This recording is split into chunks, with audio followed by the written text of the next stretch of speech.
दारुल उलूम देवबंद ने अगर कहा वो गलत है तो गलत है, गलत है, गलत है, उसको मानना पड़ेगा। अब अगर वो उससे रुजू करता है ये उसका काम है, इस्लाह कर लेता है ये उसका काम है, अगर वो इस्लाह कर लेता है ये उसकी ऐन सआदतमंदी की बात है। लेकिन हमारे इल्म में कोई रुजू नहीं है। इस काम के अंदर भी जमाने के तगय्युरात की बुनियाद पर या किसी भी न किसी वजह से इस काम के तरीक़ेकार में भी कुछ न कुछ गड़बड़ियां हुई।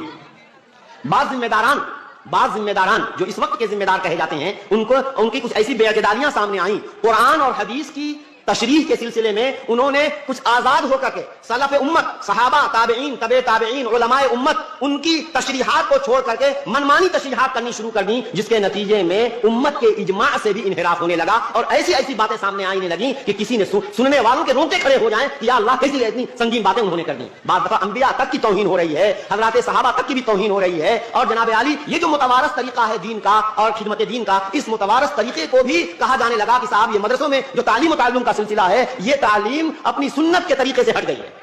अजीब और गरीब अंदाज से बातें की जाने लगी हैं। इसी बुनियाद पर बात बड़ी गलतियां, जब बहुत सी बड़ी गलतियां लिख करके दारुल देवबंद में भेजा गया तो दारुल देवबंद के बड़े असातिज़ा मुफ्तियान किराम ने, तो ये हमारा अपना काम था, हमारे बुजुर्गों का लगाया हुआ ये चमन था, हमारे बुजुर्गों का लगाया हुआ ये शजर था, इसमें अगर दीमक लग रही है तो हमारी जिम्मेदारी है कि हम उस दीमक को खुरच करके फेंक दें ताकि बकिया दरख्त जो है वो तरोताजा रहे। ऐसा ना हो कि वो पूरा दरख्त जो है वो दीमक खा जाए। चुनांचे दारुल देवबंद के असातिज़ा ने उस वक्त तफसीली मौक़िफ़ जाहिर फरमाया कि जो शख्स इन बातों का कायल है वो शख्स जो है वो क्या नाम है कि ये अहले सुन्नत वल जमात के तरीके से हटी हुई है बात।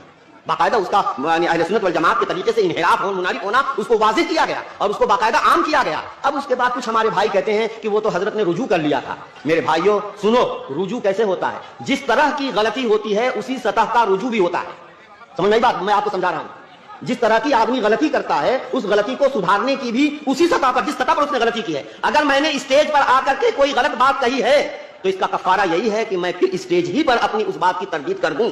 यही हमारे अकाबिर का तरीका रहा है। मेरे भाइयों ये देखिए, ये दारुल देवबंद इसको अपना काम समझता है और दारुल देवबंद का काम था कि भाई हम सही बात बता दें। अब कोई माने ना माने ये उसका काम है, जबरदस्ती किसी से मनवाया नहीं जाएगा। हुक्म शरई बयान कर दिया जाएगा, मुखातब की गलती वाज़ेह कर दी जाएगी, सही बात क्या है वो बयान कर दिया जाएगा।